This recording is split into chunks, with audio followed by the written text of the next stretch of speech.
Hello student, good morning. कल हमने mass percentage, volume percentage, mass volume percentage के बारे में पढ़ लिया था। अब कुछ तरीके हैं मेज़रमेंट के और पार्ट्स पर मिलियन, पीपीएम शॉर्ट में इसे बोलते हैं। इसमें भी क्या है, सॉल्यूशन की सांद्रता को मेज़र किया जाता है। तो क्या है, किसी विलेय पदार्थ के भार भागों की वह संख्या जो किसी बिलियन के 1 मिलियन या 10⁻6 या 10 लाख भार भागों में उपस्थित हो, प्रति मिलियन भाग कहलाती है। कहने का मीन्स ये है कि जिसमें विलेय की बहुत ही कम मात्रा हो, ठीक है, वो सब पीपीएम में मेज़र करते हैं। तो आपका फॉर्मूला है, आपको फॉर्मूला ही याद रखना है इसमें। विलेय पदार्थ की मात्रा अपॉन बिलियन का आयतन इंटू 10⁻6। अब देखिए इसमें एग्जाम्पल दिखा रखा है एक, जल की कठोरता कैल्शियम बाइकार्बोनेट के कारण 16.7 ppm है।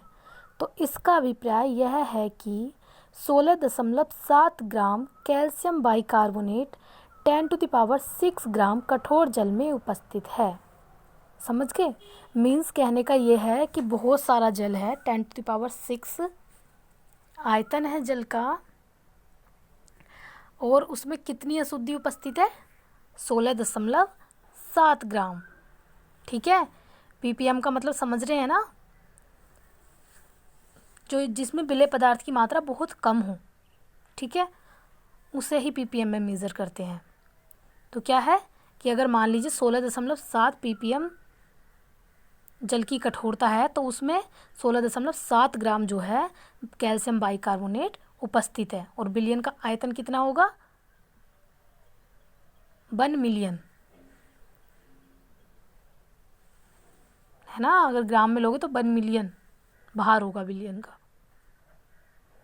ठीक है, फिर सेकेंड है इसका एग्जाम्पल। इसी प्रकार वायु में विषैली गैसों की मात्रा पीपीएम में प्रदर्शित करते हैं। जैसे 10 ppm नाइट्रिक ऑक्साइड का अभिप्राय है कि 10 ग्राम नाइट्रिक ऑक्साइड 10⁻6 ग्राम वायु में उपस्थित है। समझ गए?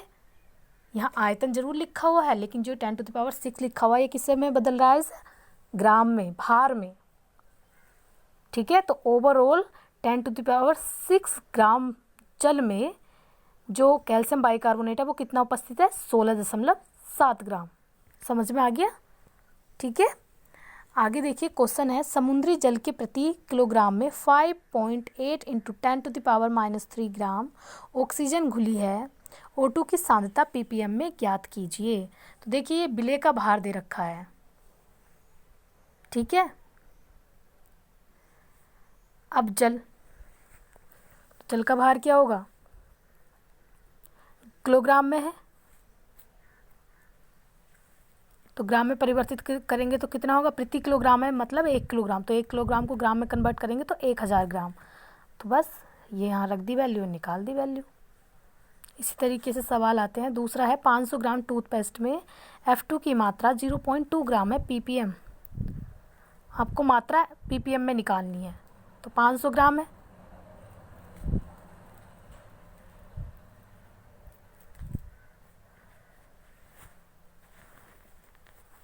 देखिए वैल्यू रखनी है, वैल्यू पुटअप करके आंसर निकाल दिया।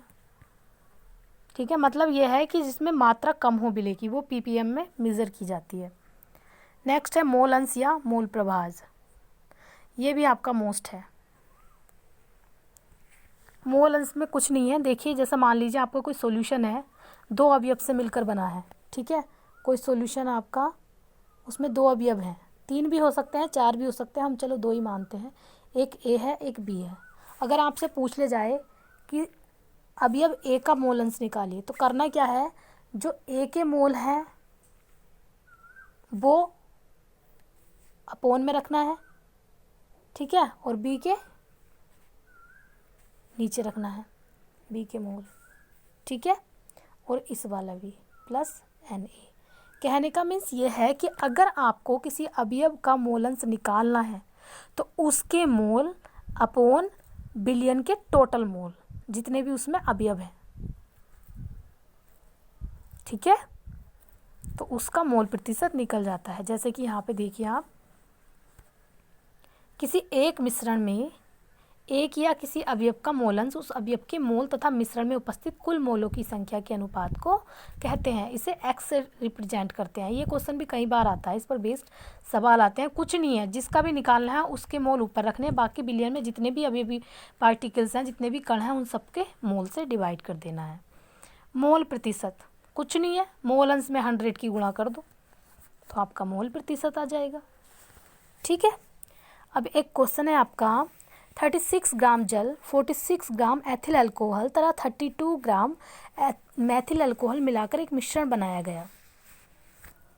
ठीक है, तब आपको H2O, C2H5 और मैथिल अल्कोहल का मोल बताना है। तो क्या है, आपका एक बिलियन है जिसमें 3 अवयव हैं, जल, ठीक है, दूसरा है एथिल अल्कोहल C2H5OH, तीसरा है मैथिल अल्कोहल CH3OH। ठीक है, अब क्या करेंगे, हमने तीनों लिख लिए, हमें H2O का भार भी दिया हुआ है, कितना है 36, एथिल अल्कोहल दे रखा है 46 ग्राम और मैथिल अल्कोहल दे रखा है 32 ग्राम। कुछ नहीं है, पहले तीनों के मोल निकाल लीजिए। तो अगर H2O के निकाल लेंगे तो भार बटे अणुभार होता है 36 अपॉन H2O का कितना होता है 18, तो 18 दूनी 36, 2 मोल आ गए। वैसे ही आप एथिल अल्कोहल के निकाल लो, 46, इसका अणुभार भी कितना होता है 46, तो इसके 1 मोल आ गए। वैसे ही आपका मैथिल अल्कोहल का भी निकाल लोगे तो 1 ही आएगा। अब क्या है, ये तो हमने निकाल लिए, जल का मोल 2 आया, एथिल अल्कोहल का 1, मैथिल अल्कोहल का 1। अगर हमें जल का H2O का मोल अंश निकालना है x, तो क्या करेंगे, H2O के मोल ऊपर रखेंगे, कितने आए थे 2, और टोटल मोल पहले जल का मोल, फिर एथिल अल्कोहल का मोल, फिर मैथिल अल्कोहल का मोल। तो ये कितना हो गया 2/4, तो 2 दूनी 4, तो आ जाएगा 0.5 x। किसका x आया, ये H2O का। H2O के मोल अंश कितना है, उसमें कितना हिस्सा है 0.5 मोल। ठीक है, इस तरीके से अगर आपको एथिल अल्कोहल का निकालना है तो एथिल अल्कोहल का निकाल लोगे, जिसका भी आपको निकालना है। ठीक है, आगे चलते हैं। आगे देखिए, नेक्स्ट क्वेश्चन है, अभिक्रिया दी गई है N2 + 3H2 एरो 2NH3 की साम्य अवस्था पर N2NH3 के मोल अंश क्रमशः 0.2, 0.5 हैं। साम्य अवस्था पर H2 का मोल अंश ज्ञात कीजिए। तो हम पहले अभिक्रिया लिख लेते हैं, N2 + 3H2 एरो 2NH3। अगर ये साम्य अवस्था पर है, इक्विलिब्रियम में है, तो आपको पता है इक्विलिब्रियम में यहाँ के जो मोल होंगे वो यहाँ के मोल के बराबर होंगे। ठीक है, N2 के मोल और H2 के मोल दोनों मिलाकर NH3 के मोल के बराबर होने चाहिए। ठीक है, बराबर ही होते हैं तभी तो साम्य अवस्था में होती है। अब हमें N2 के मोल पता है, N2 का कितना है 0.2, NH3 का मोल अंश कितना है 0.5। तो अभिक्रिया की तरह रख दीजिए, N2 के रख देते हैं 0.2 प्लस H2 का हमें निकालना है और बराबर 0.5, NH3 का हमें पता है। अब हम इससे निकाल सकते हैं, क्या करेंगे 3H2X, इसी का तो मोल अंश निकाल रहे हैं 0.5, और ये इधर जाके आ जाएगा माइनस में 0.2। अब तो क्या आ जाएगा 0.3। ये किसके मोल अंश आ गए H2 के। इस तरीके से कर लेते हैं। नेक्स्ट क्वेश्चन है, 1 बिलियन में 16 ग्राम CH3OH मतलब मैथिल अल्कोहल एवं 90 ग्राम जल उपस्थित है। H2O CH3OH का मोल अंश ज्ञात करो। ये आप खुद से करेंगे, समझ में आ गया होगा। नेक्स्ट क्वेश्चन है, एथिलीन ग्लाइकोल के मोल अंश की गणना करो यदि बिलियन में 20% द्रव्यमान उपस्थित हो।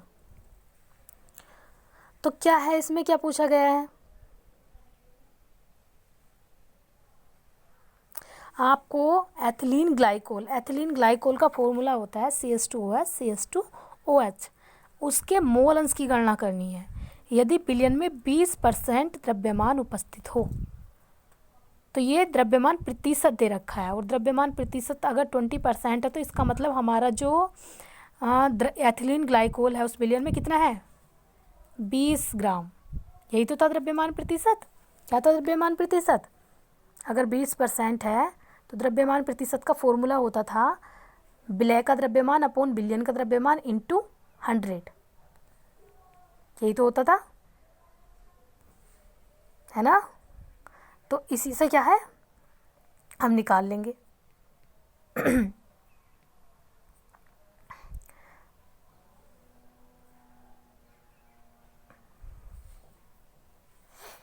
चलिए करते हैं ये सवाल।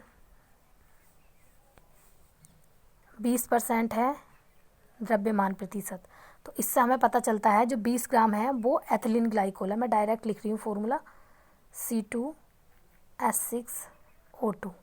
ये कितना है, 20 ग्राम। तो अब विलयन में जो विलायक बचा वो कितना बचा, यहाँ मान लीजिए H2O 80 ग्राम ही तो बचा। ठीक है, अब हमें किसकी मोल अंश की गणना करनी है, एथिलीन ग्लाइकोल के। तो हमारा भार तो आ गया, मोल निकाल लेते हैं। अगर आप मोल निकालोगे तो पहले एथिलीन ग्लाइकोल का आपको क्या निकालना पड़ेगा, अणुभार, है ना। देखिए निकालते हैं। पहले N इथाइलिन ग्लाइकोल, मैं डायरेक्ट लिख ली हूँ। 20 इसका भार है और इसका जो अणुभार है वो 12 दूनी 24, और 6 आएंगे आपके हाइड्रोजन के और ऑक्सीजन के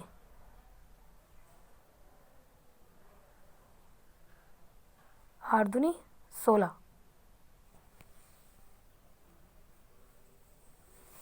है ना। और 16 का दुगना करोगे तो 32। तो ओवरऑल कितना आ जाएगा, 62 ओवरऑल जोड़ के। अब इसकी आप वैल्यू निकाल लो।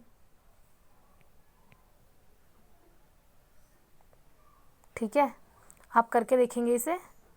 12 और 6 18, 18 और 32।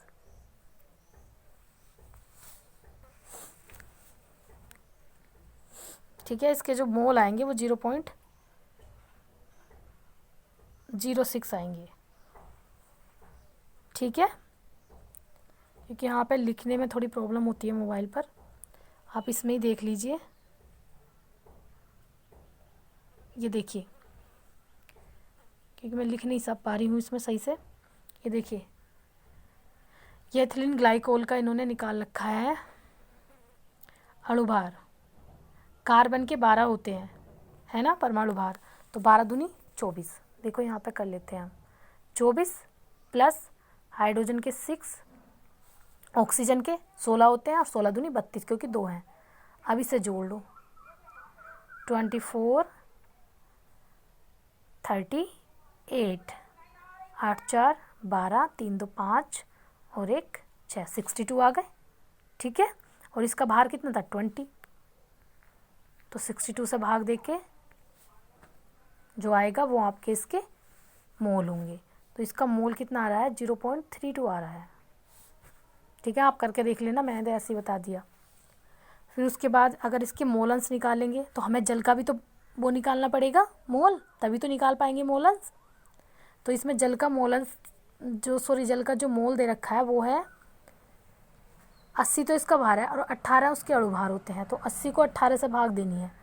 4.4 मोल, ये आपका H2O का मोल है।